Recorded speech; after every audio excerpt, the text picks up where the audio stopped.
If you wonder what to do with your moon pies, well, I've got some wine suggestions for you. Lemon moon pies, Sauvignon Blanc, Chenin Blanc, Pinot Grigio. Stuart Reb Donald, acclaimed food and travel writer and world-class chef. I was the chef of the casserole. I made the casseroles in the frozen food department.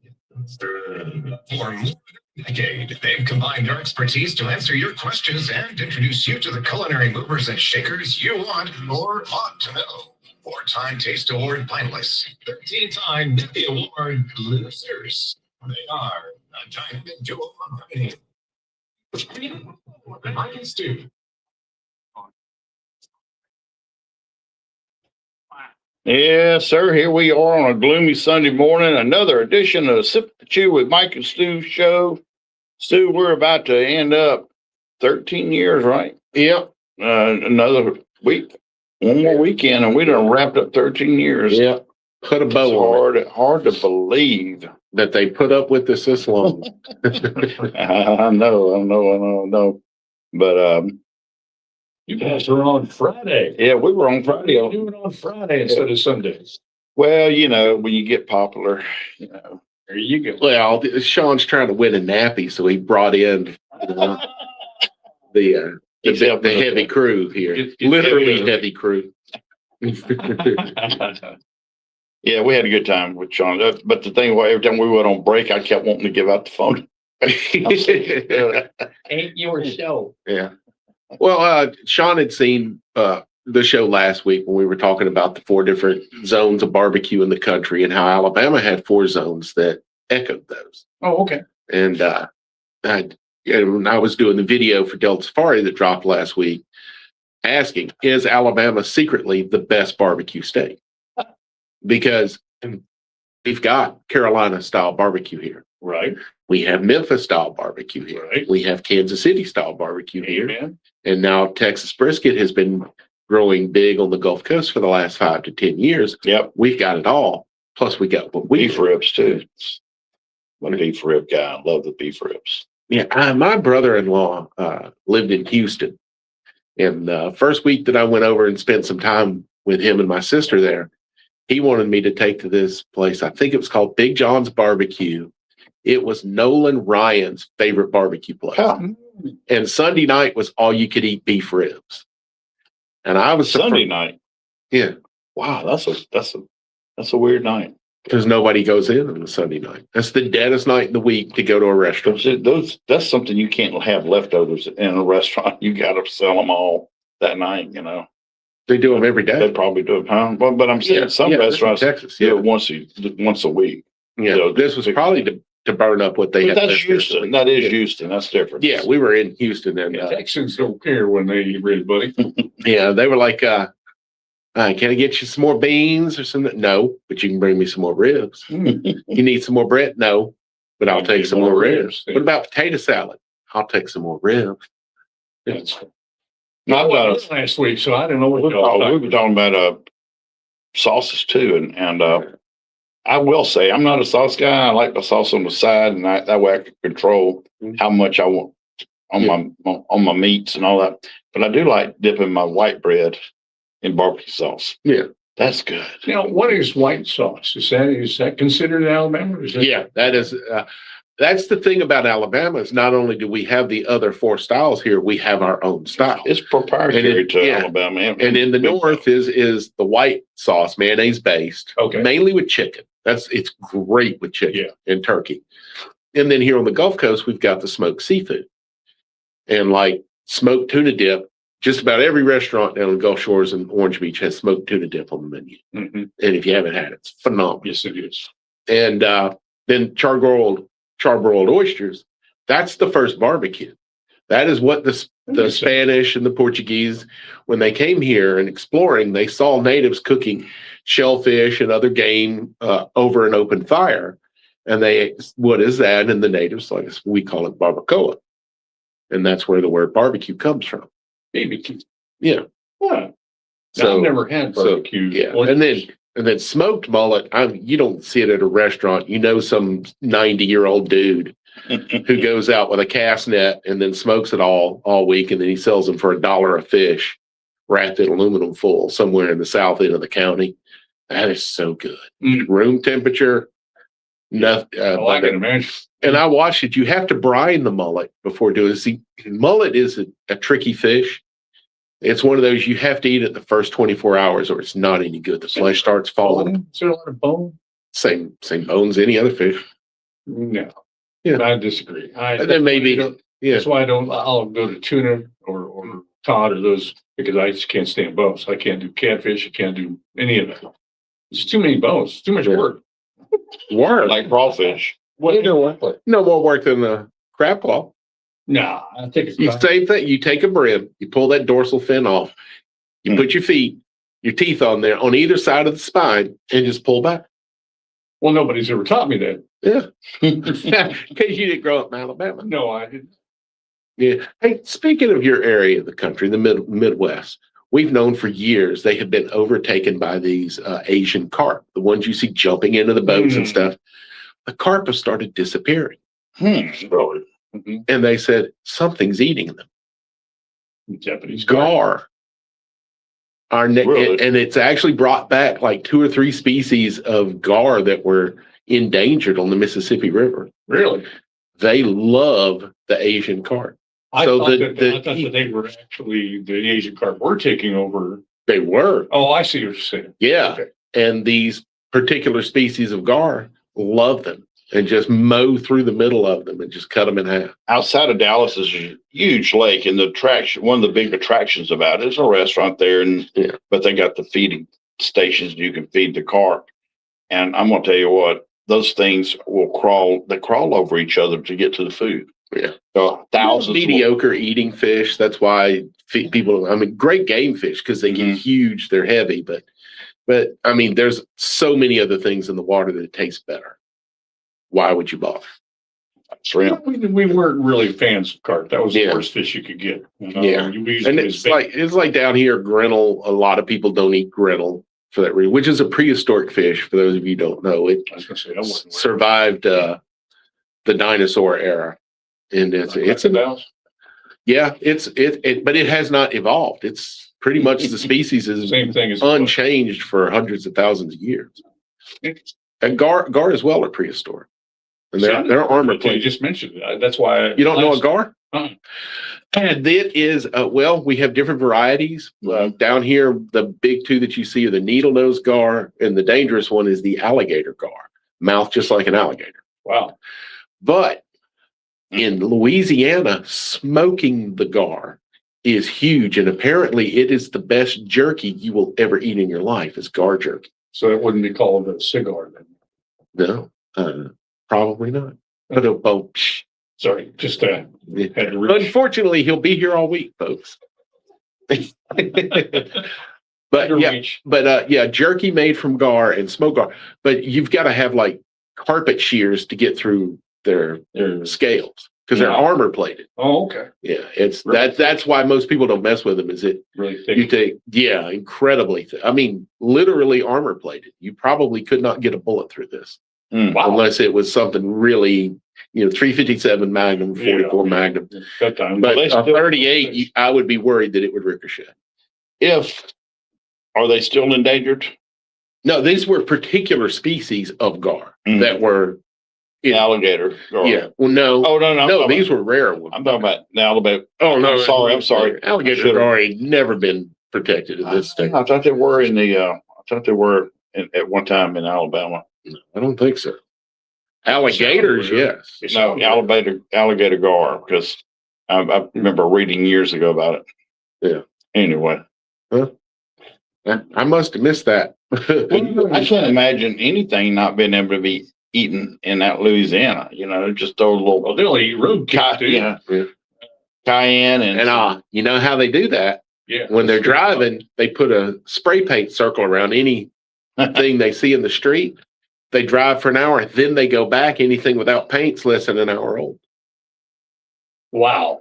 Yeah, it's That's called. pretty clever. If you Yeah, roadkill. There's nothing wrong with it at all. 251-343-0106. Mike, what the heck is that number? That's a call and texting line. Let's hear from you, folks. Yeah. Jesus. chicken, ice cream, fish. I like ice cream. What's this? This is juice. Spam. This is juice. There's not a link in it though, is it? Yeah, as long as there's not a link in it, leave it. It defines excellence on both sides. Any interaction in the comment section is good, even if it's negative. Because the algorithm doesn't care if it's positive or negative or spam. It just sees just a whole bunch of icons popped up in a comment. It says some gibberish stuff. Serve all, love, all live, all live, and let to live. And then a whole bunch of emojis. And it's an Iranian flag. But there's no link in it, so Yeah, there's no link. I would. yeah. Curly, Urban, It's probably Maloney. a bot. It's probably a Probably bot. a bot. Yeah. Drop it in. listen, Because we are on a We get a little political time in our text line. Yeah. Say go. because we're on a political station, so it thinks we're a political radio show on the algorithm. It's BS, dude. Don't never had that though. don't worry about it, Mark. It'll be okay. I don't like it. You worry they're terrorizers. It's terrible. Like, but you know, this thing was laughing. Wow, that was bad. Sorry. Forget what it said.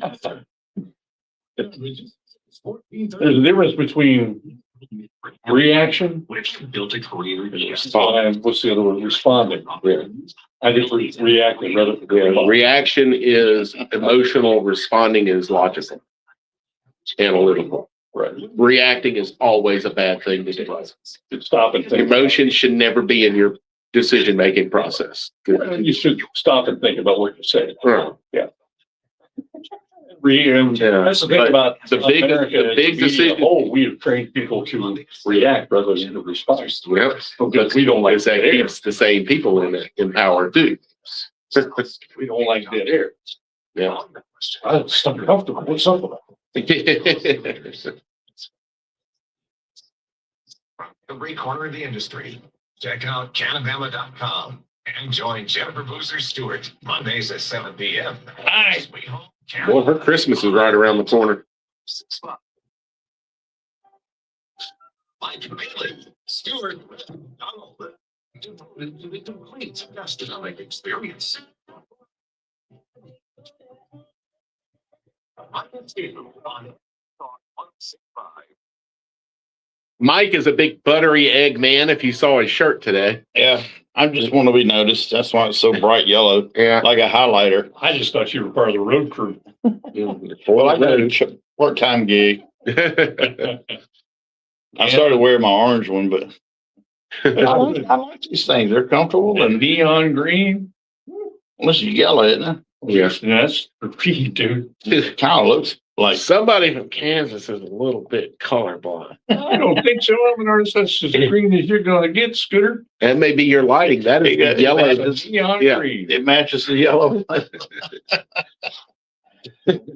My greens.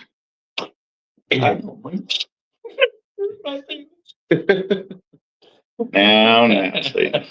I see it's the lighting. See how you've got a blue light and a gray light Here we above? go. Now we're gonna analyze it. Yeah. Okay. Because I can see the left half, it looks green because of the lighting change. I can see Is that's that serious. gray or is that white up on his head? So Really some great. people are platinum blondes. Mike is a pewter blonde. There you go. Peter's got good value to it. So you said you were Almost. doing Delta Safari, or what did I miss since I was here last week? Not here last. Oh, I did. Is Alabama secretly the best state for barbecue? Oh. And then this week is one I'm really proud of. It's the Mount Rushmore of Mobile chefs, and I'm going to talk about the 4 most influential, important chefs in Mobile history. You're not going to divulge any more than that, are you? No, Mike can give his 4. Yeah, 'cause there's no point I to watch think my video. Okay. George Penny O'Toole and John Witchman are the 2 that come to mind with me. George or Gus? George Penny Yeah, O'Toole. With Pete? yeah. Gus was his dad. Constantine. Yeah, they had Constantine's, and I've been there several times when they were open. They were in a hotel, front entrance of a hotel, and they were world renowned at the time.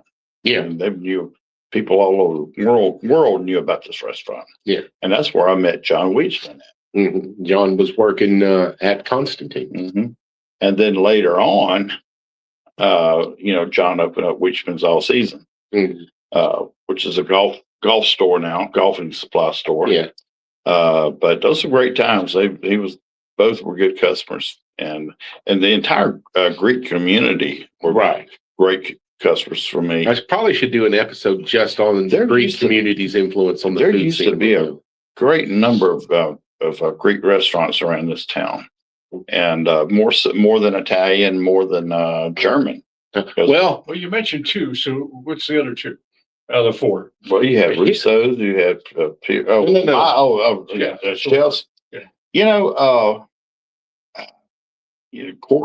Michael Ivey. I think Michael Ivey set the groundwork for a lot of other chefs that came after him. was that Bicycle Club or Bienville Club? No, Mike Ivey had Mike Ivey's over on Florida Street. It was a little gas station. He turned into a restaurant, and then he moved into a bigger building. But from him, a lot of, like, I think Noel Broughton may have come up from under him. Chris Conlon, Chapman, so Cortland Inch, I think, worked with Mike Ivey's son. I'm not really 100% certain.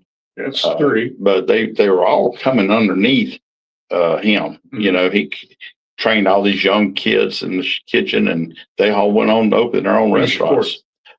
Yeah, chefs are a lot like head coaches. They have trees. Right. Coach, we refer to like Bear Bryant's coaching tree was also Jackie Sherrill, Right. and so all the way down to Mike Dubose and Saban's coaching. one. Yeah. Right. Chefs are like the same way. They probably, I don't know, Franco Sebastiani, him and Filippo Maloney, who had the pillars, and Franco had La Louisiane. La Louisiane was phenomenal. Yes, they had two guys from Italy a long time ago. Yeah, also a phenomenal. Yeah. So then they went on their own way, and who was over at Corbett's Steakhouse, which was the best steakhouse in Mobile? That was Nick Catranis, and his children didn't want to be in a restaurant business, like a lot of kids didn't want to be in a restaurant business. They all would become doctors and real estate moguls and all that. Same thing in radio, by the way. Yeah. But Nick Catranis had that, and but I'm gonna say a tie between and Filippo and Franco spent a lot of their time out on the floor, but they did have to get back there in that kitchen. So who would you say, and if going fast forward, would be your top four current that are influenced? Now, you can take that from two different points of view, or you can amalgamize them. There can be, as far as innovation, broadband expansions they made and developments, and then there's just cutting edge. Well, that's easy. Jim Smith. Yeah, Jim Smith, cutting edge in Panini Pete Brown. What he has done. I mean, you look at it, you got Panini Pete's, which is a sandwich shop and beignets, and then you look at the waterfront. But he is a CIA graduate. Right. And, I would also say Brody Kroll. Brody Kroll. Brody Olive. Brody Olive. He's over in Perdido Beach Resort. Yeah, he's won the Alabama seafood contest twice. Wow. And won the national once. Jim Smith also has represented the state of Alabama in the Great American Seafood Cook-Off, which means he's won the state of Alabama. Steve Zucker. Yeah, absolutely, Steve Zucker. What he did with Bob Baumhauer's, their whole franchise, everything. His hand was between Dolphins and the Wings place and all that. And now he's running.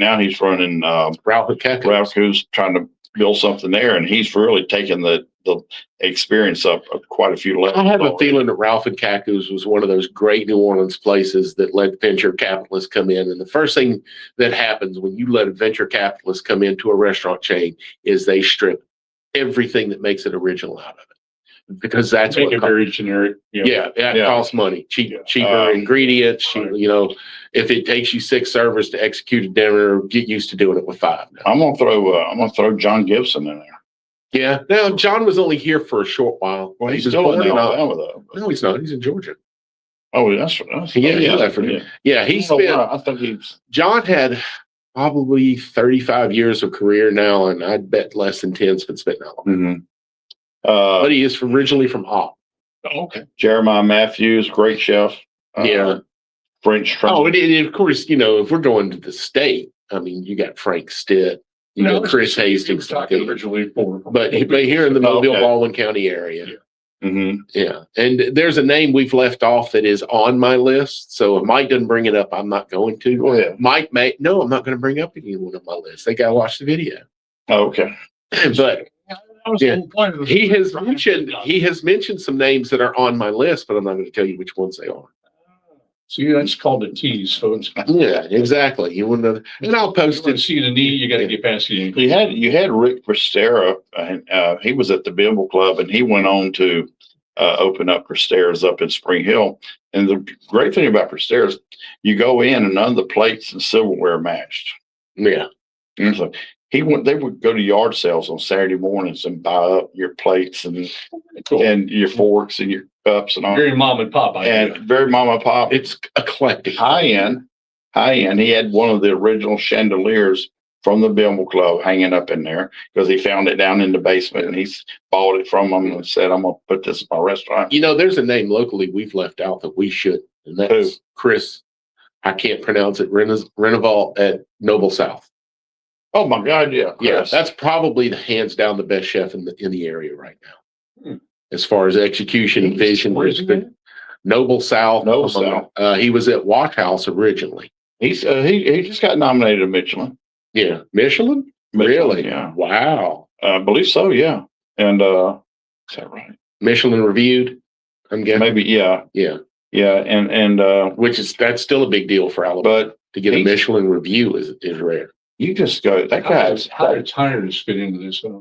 This Michelin is unrelated. book. They are out of Europe. They wrote the book and travel and Yeah. where to eat at. I got you. And but Chris, in my mind, I think still agree. He's like a freak in the kitchen. He just like Yeah. make up some stuff and just it all goes together. And it just like He's got a sense of humor, but if you're not a chef, you don't see it. Like he did deviled eggs, and one of the garnish was salmon caviar. He garnished an egg with an egg. Yeah, stuff like that. And just brilliant. watermelon and white crab meat together. Wow, that's good. Wow. Yeah, and was Ooh. the chicken thighs at lunch. And they just take chicken thighs, they rub them with pesto, roast them in the oven. Plano succotash was just off the chart. Yeah. Noble South is just an absolute phenomenal restaurant. We have endeavored many times to have Chris come on, and the schedule just didn't work out Yeah. because of the. In fact, when we were on at 8 o'clock in the morning, we scheduled a lot of chefs He's that a- never made it. He's a workaholic. When Chris Sherrill was still chefing, he very influential in South Alabama, but Yeah. he is no longer chefing. He is selling. Yeah. Give the number, Mike. 251-343-0106. It's called and text in line.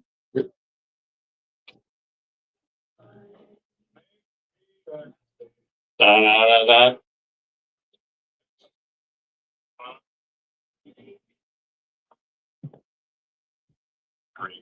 Snowflakes, the turds of our society. Turds of our society.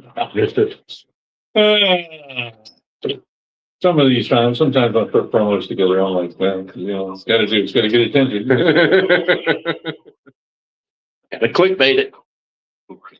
Dr. Bill Williams. Gulf Coast can expect a few showers this morning, then partly cloudy this afternoon. Steve, I've been watching some guys that help you build your channel on YouTube.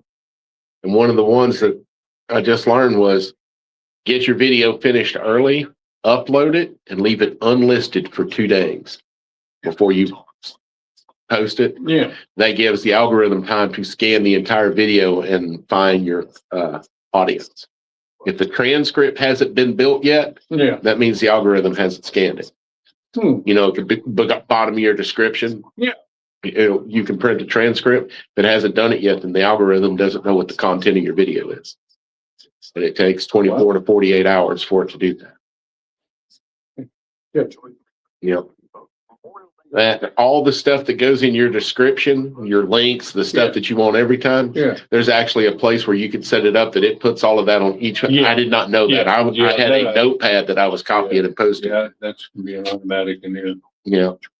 And they said every description, go to AI and go write me an SEO optimized description. Yep. And GPT now. yeah, so that it, There's a lot of good tools.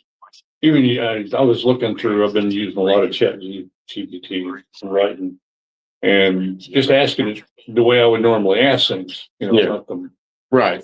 wordsmith that I used to be, but it helps you to actually reword and start to think about how you word things. Yeah. That's one advantage. But the other thing I noticed was, you know, even going for LinkedIn or for other things that I put the awardings on Facebook, I had it right for optimization. Right. You know. Yeah. Well, that was the other thing it said. You want to wait for the transcript to be produced. And then I realized, well, I've got a script, which is the same thing.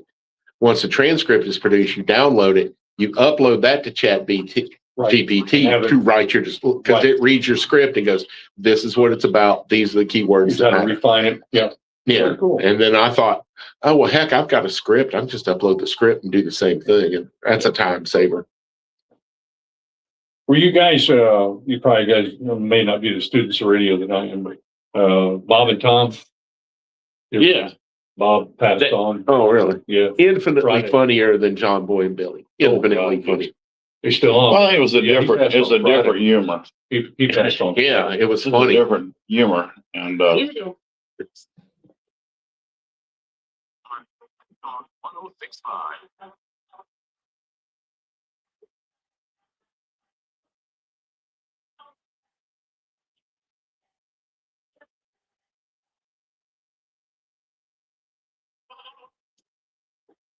Mike, you're looking at your birthdays. You're gonna do well, your birthday? I'm looking at somebody that's a friend of ours and you know really well. And I've heard of. Talking about Lubitz. Lubitz, yes. Happy birthday, girl. Yeah.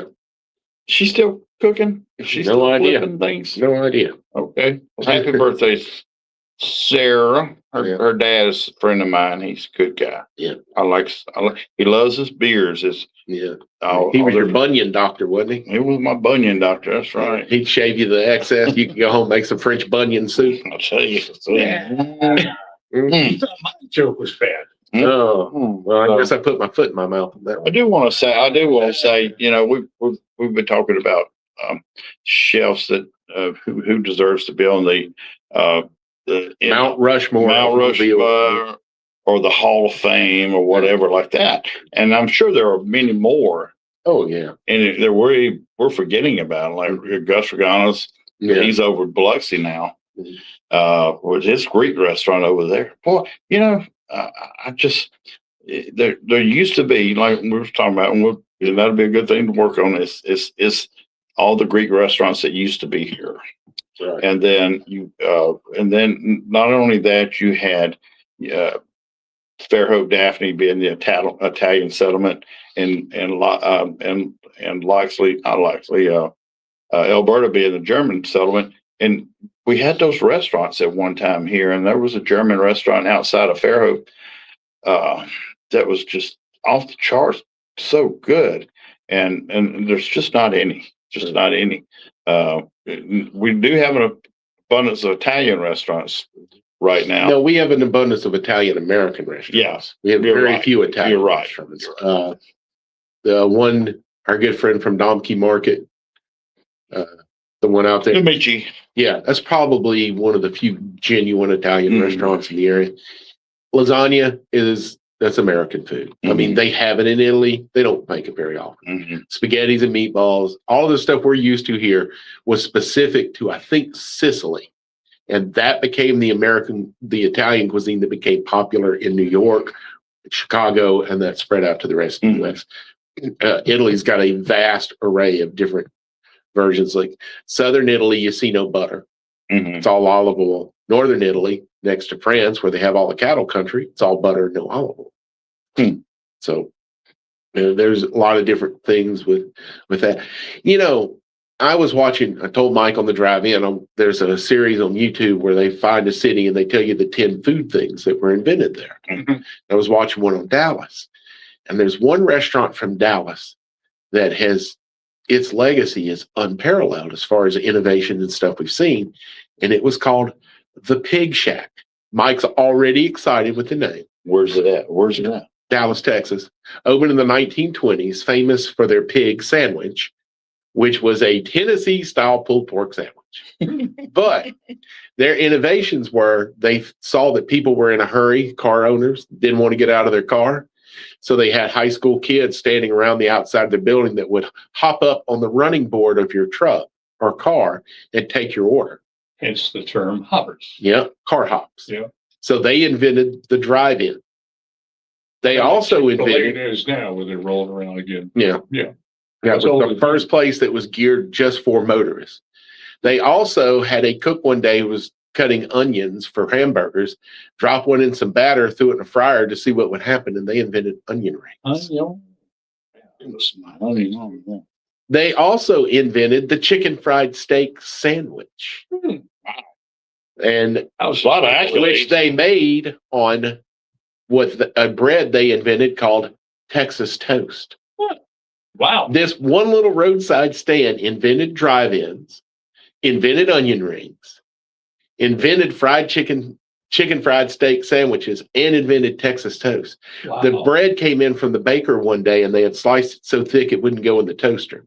The owner said, put butter on both sides and just throw it on the grill. There you go. And that became it. So Texas toast. think about the chicken fried steak sandwich on Texas toast. Oh my gosh. Steak sandwich used to be a big staple wherever. Chicken fried or just a regular? It was, I think it was chicken fried, steak fried. Yeah, it was Yeah. steak fried. So, Yeah. that was a Sunday staple for Mom and I. Yeah. We'd go and get a chicken fried steak sandwich. By the way, David Hummel says, hey guys, I tuned in late. Did you guys share the good news about Halls coming back? I was waiting on Mike to bring that up. Well, Now it's up. Yeah. okay. Now's the time, Mike. Now it's time. Yeah. The city of Chickasaw has announced that Hall's Sausage and Wholesale Meats is going to be coming back to Chickasaw. No longer on Iroquois Street. No longer on Iroquois. I think it's going to be on Lee Street, right at the Lee interstate. Street. Yeah. When you And- get off the interstate at Lee Street, there were two gas stations there Mhm. on the corner. The one on the left, the Conoco, we called it, is still open. The Shell station has been vacant for quite a time. They're Yeah. going to that Shell station, and they're going to have a market in the front. Yeah, that's what's going to be great about that too. Let's ask what was the reason for the The change? other one caught on fire and burned to the ground. Well, that's the big Yeah. one. Yeah. But a lot of people have been. People ask me, and I said, I don't know. We're going to have to wait till Deborah makes it official, and then they were looking at different locations. And I think it's great that they're staying in Chickasaw, Mhm. and that's a great idea to be right off the interstate and let people pull in, get their smoked Cajun sausage and Andouille sausage. Well, it's one of the- deer sausage when they got it. Yeah. That was one of the attractions, if Mhm. you will, is to make it an attraction for a place That like other place. Cracker Barrel. Oh, Like Cracker Barrel. They Yeah. knew Interstate was your Yeah. main draw, and people were in and out, and then that's why they do more in their merchandising oh, than they do in food. That's a classic example of what I was talking about when a restaurant lets investment capitalists come into it or go public. Famous Dave's Barbecue, which is from the Midwest, Yeah. started in Wisconsin, for a chain barbecue, was really good. Yeah. And Famous Dave said the worst mistake he ever said was letting it go public because he lost all control. Yeah. And the first thing that the board did was cut all costs. Yeah. If you can run a kitchen on 6, fire one. If it's a 6-man kitchen, fire one guy, run off of 5. Yeah. If you need 25 servers at $2.13 an hour, run off of 20. Well, one of my point was they're not with Paul's, but Yeah. it's the same Yeah. attraction as if you have it. Mike's making a good point. Is it's right there and available, and Mhm. people Yeah. who are not familiar with the area, and it's kind of a Yeah. hey, Paul's is a Alabamian thing. Right there. So that's a great move. I agree. Yeah. I think it's going to play out well for them. Yeah. And let's use some of these empty convenience stores. Man, if you want a catering company, don't build a building, find an empty convenience store. It's already wired for what you need. It's already got a parking lot designed for trucks to come in and drop stuff off. Don't even get me started about how many more convenience stores there have been on corners now. I mean, don't get me wrong, we're taking Wawa and we've got them everywhere already, but But how long does that last? You know what? It seems to- And not to get into politics here, but It's just not 4 or that 5 bad. years ago when they were going into, pushing these EV vehicles, all right, electric vehicles. Well, all of a sudden, I noticed about 3 or 4 years ago, they started building gas stations everywhere. Yeah. And so that's like, we're not going to give up on, because of EVs, we're going to continue selling gas. Well, here's my thing. If gas is so much, how do they make money? But Yeah, I'm just They're making- somewhere I shouldn't, but they're putting kitchens in all of them. yeah. And if they can't, what they have doesn't work, then like right there as you get off in Loxley, that first gas station on the right, it's been I think a Circle K. Burger King The Circle K, for yeah. forever in there as their restaurant. Now Jimmy John's is going in there. Oh, is it? Yeah. Oh, good. Jimmy John's and That's a good sandwich. Yeah. I'll say that. I like it. And- But it's yeah, just not- that's what I told the guy. I said, well, that's not a Subway. He said, no, we got Jimmy John's going in. Somebody's falling off because, once again, venture capitalists got involved. Mhm. Until it got purchased again here in the last couple of years after the tuna not being actual food. You mean Subway or Jimmy? Subway. Oh, yeah. Yeah. After that, it got sold again, and those people went with more authentic stuff. But prior to that, all of the lunch meat was coming pre-sliced from China. Oh, really? Yeah. And that's why you would get turkey that was opaque and you could see through it Yeah. and stuff. Yeah. Because Now they're going back. They're going back to slicing again. right. That was the company that bought it out. Actual deli. And actual tuna and the tuna fish. They finally found out that what they were using was just like beef fat byproduct Oh, Lord. and calling it tuna fish. Yeah. But that's Jimmy John's a smart move right there. I was wondering because that's I been think sitting so. empty for a long time. And then Well- if you go down just a little bit more, the Sepcos, my argument is not that your convenience stores don't have good stuff. They got now, was it Sepco's turning into Charlie's or something like that? And they're pretty good. I knew they were, but you know We'll see. what I like is they're bringing in varieties of coffees. You can choose like 6 to 8 different type of coffees in them, and whether you like that type of food or not, it's available. Now Wawa, everybody, a lot of people rave about their sandwiches. Wawa their club sandwiches are fantastic. Yeah, they are better than any place else you're going to get a club sandwich. Not all that special to me. What did you get? I don't even remember now. It was just a turkey. Your normal. I tend to The spicy turkey club is terrific. Really? Yeah, the club sandwiches are great. The pubs, the subs Maybe are that's what subs. it was nice. Just didn't seem like a good hope. We had I think you were here. Phillies are good. She didn't come in the studio, but she called in. But a year and a half ago, we had Stephanie Stuckey on, Yeah, I remember that. Yeah. and Stephanie's grandfather, who created Stuckey's, I mean, he kind of invented that, pulling off the interstate Sure. and Absolutely. getting your That's one of the conlog. staples in Kansas on I-70 is you Yeah. always had to get the Stuckies. And then they merged with Dairy Queen and then things Yeah. kind of started going. Well, she's buying them all back now. Oh, good. She's taking them all back over Mhm. where she can, and I can drive down the road and then tell what used to be a Stuckey's. Oh, absolutely. You can tell by the- Pizza Hut. Yeah. Yeah, but it's a good idea, Stu, with the convenience stores. I think, convert them. Yeah, I could say, like, if you're a caterer, something. I've been talking with some friends. Their father was a baker in Vietnam. He makes that phenomenal French bread, and I'm Yeah. like, find an old convenience store, open the bakery, the restaurants will swarm to you. Get the number, Mike. 251-343-0106. We'll be back for the last segment. Ever? Not ever. Okay.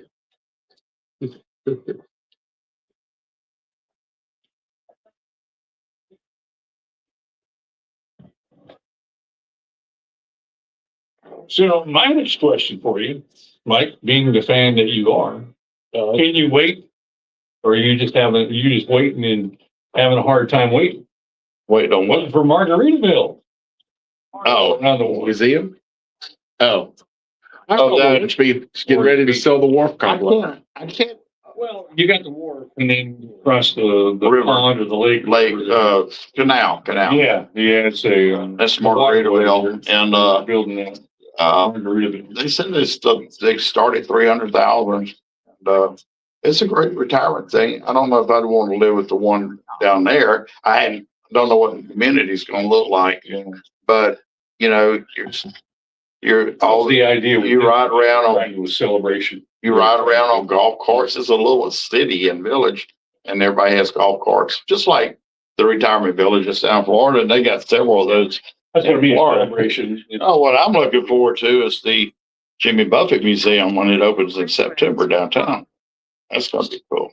We're, of course, getting VIP invites to that, right, Mike? Well, being that I happen to be a parrot head, member of the Parrot Head Club with Danny, Yeah, good to work on that now.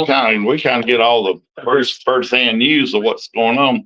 Because Kenny Chesney was trying to buy that studio down there, and Lucy and Jimmy's wife and daughter said, it's going to Mobile. It's going to the museum. They're all 100% behind. It couldn't be in worse hands for Chesney. I mean, Chesney's a huge Buffett fan. I've been meaning to ask you this too.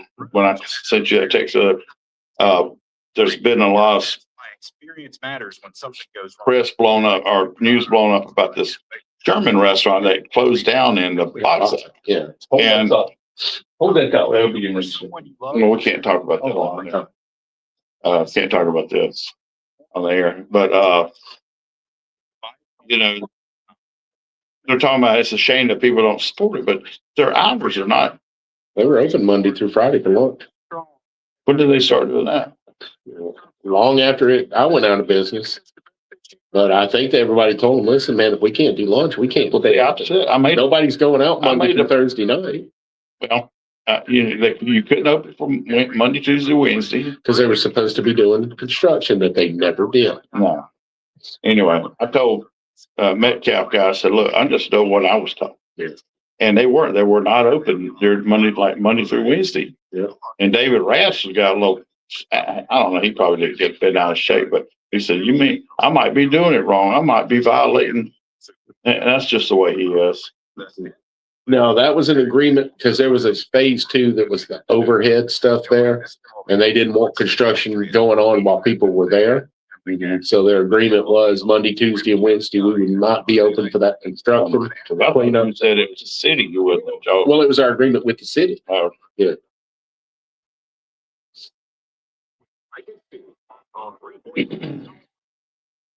Oh, back to Mike and Stu. Mics are hot. I hear that all the time. Yeah. Let's. What? Not as often as you used to, I'll bet you. We were talking, mentioned earlier about, what was that? Sorry. We were talking earlier about, there used to be Greek restaurants all over Mobile and Baldwin County, but now there seems to be a lot of Italian restaurants that I've noticed, or Italian American, like you got T. Marie's, you've got, That's more genuine, you got Amici's, which is genuine. you got two out here on the airport. Oh, yeah. No, those are American Italian. It's Roma Cafe and Bella. What was Alex? Bella Italia. Yeah, Bella Italia. Beautiful Italian. Mhm, yeah. And And there's like an Italian place in the French Quarter in Fairhope as well. Trying to remember the name of that. The one on the alley. Not sure. I'm not familiar with Yeah, them. but it's supposed to be But pretty authentic. you got Gambinos, and they've been around forever. They're probably the oldest. Yeah, and that's American Italian Mhm. as well, which is nothing wrong with that. I love getting fat on some lasagna. You know, it's really great to do with lasagna, Mike, is have them add 3 meatballs Mhm. and 2 links of Italian sausage to it. You want to talk about a nap? I like going to Y Pizza over and Daffy outside of Daffy, and he's got some great meatballs. Yeah. Put my sauce on the side. See, even on my meatballs, I like my sauce on the side. Oh no, I want them swimming in the Nah. because it's one dish. It's kind of like biscuits and gravy. You don't eat biscuit and then take a bite of gravy. That's different. Meatballs, you don't take a bite of meatball and then take a bite of sauce. It's all at one I time. dip it.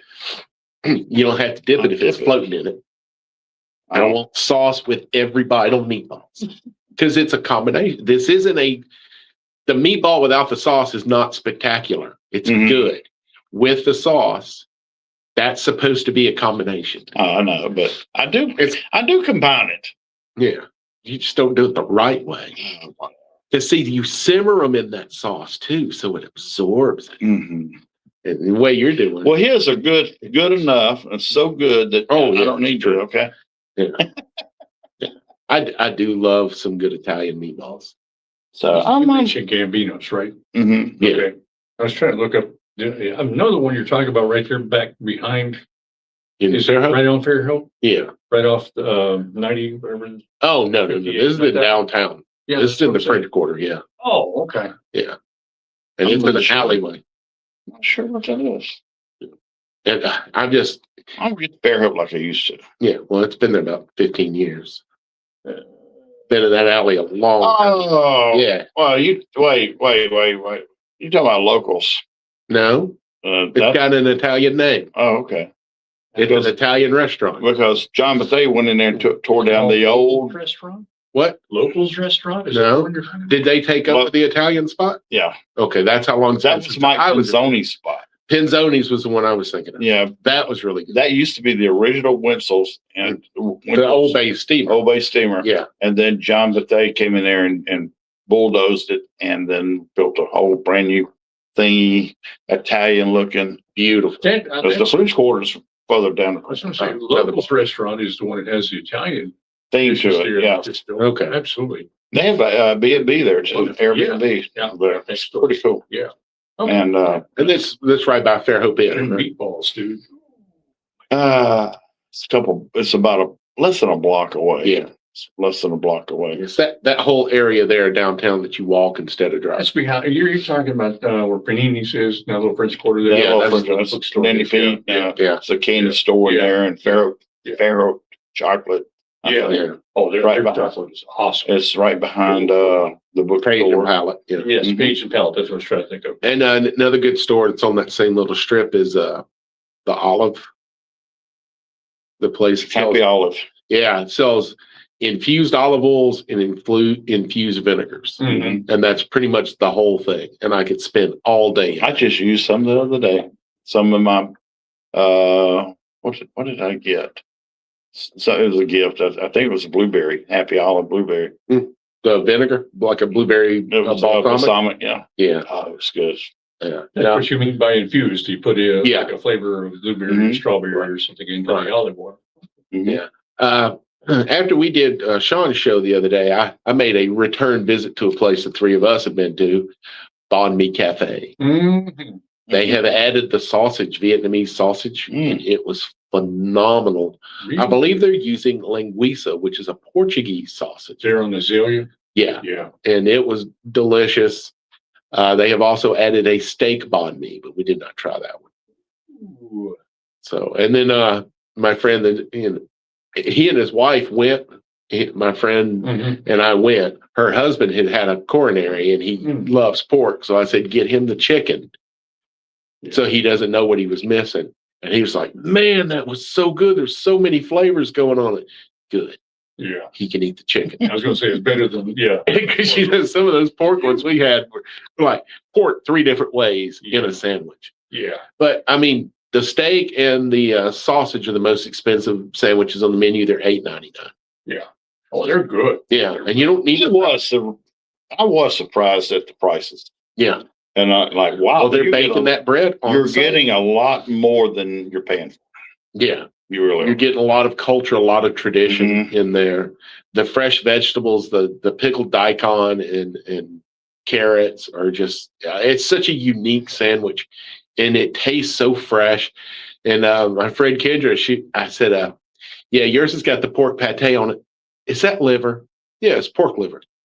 I said, just eat the sandwich. She took one bite and went, oh my gosh. And I went, yeah, it's the mayonnaise of Vietnam sandwiches. It's pate. They don't use mayo. They use pate. I love pate, just to be Liver. Well, I know that. Right. And basically, Oil? you could, well, no, you like steam it or roast it or whatever, however you do it. And then you're going to puree it. And you usually add a little bit of heavy cream to the puree. Okay, that's what I was looking for. Cream And or some just seasoning, oil. yeah. Okay. And that helps stretch it out. But I have done beef liver pate from scratch before. I've never done a pork liver pate because you just go to the store and buy a can of them. You Yeah. can't do that with beef liver. And I also was in a cooking contest where they gave me beef liver and I had to do something with it. So I made pate. And Simon Manjumdar from Food Network was Right. actually judging that one. And he leaned over and he goes, you forgot your heavy cream and your cognac. And I'm like, oh my gosh.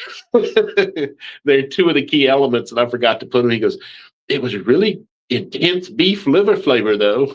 And chance would be in it. So the cognac would cut that, is what that. Well, and it cuts a little of the mineraliness that you get off the liver. And then the heavy cream kind of stretches it. Oh, we got 1 minute left? Yeah, the heavy cream gives you a little mouthfeel, a little fat, because the liver is an organ, so there's no fat in it. Okay. So the heavy cream would introduce a little bit of fat back into that. Because liver's a lot of iron, right? Lots of I minerals. just can't eat them. I can't either. What about pancreas? Yeah. Where are you with pancreas? I don't know. I've never Never heard had of that. this. I like it. Now there's that's all a group of meat that we call offal, OFFAL. The ones that you're You used mean to are offal? chicken liver. That's all. Yeah. Oh, But chicken gizzards fall in people there. love chicken gizzards. Oh, I do. Liver, chicken Yeah. liver, it's offal. We'll pick this up next week. But folks, get out there, support local, be local, buy local, Sniff local. chip. Chip local. Anyway, tip your servers earn your tips. And just above all else, just get out there and provolone.